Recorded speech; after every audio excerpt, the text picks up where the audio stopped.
La típica mona de Pascua, un dulce elaborado con masa de pan quemado, con formas de animales y con un huevo duro decorado encima, ha vuelto a los hornos y pastelerías de Valencia.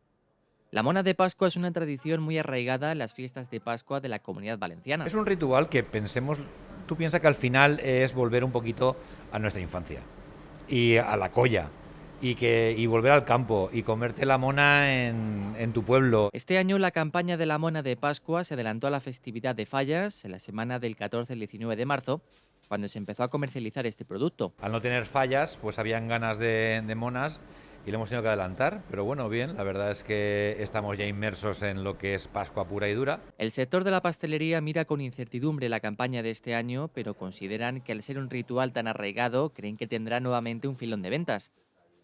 Una tendencia que ya percibieron el año pasado cuando, pese al confinamiento domiciliario debido a la crisis sanitaria, registraron muchas ventas de todas las personas que se animaron a comprar este producto. La gente, la verdad es que se animó muchísimo. Los que salían vieron y retomaron otra vez el contacto con la panadería y pastelería artesana. Desde el gremio de panaderos y pasteleros de Valencia han aprovechado esta tendencia para lanzar la campaña La Mona Más Mona, en la que invitan a los clientes a compartir las fotos de sus monas compradas en establecimientos de Valencia.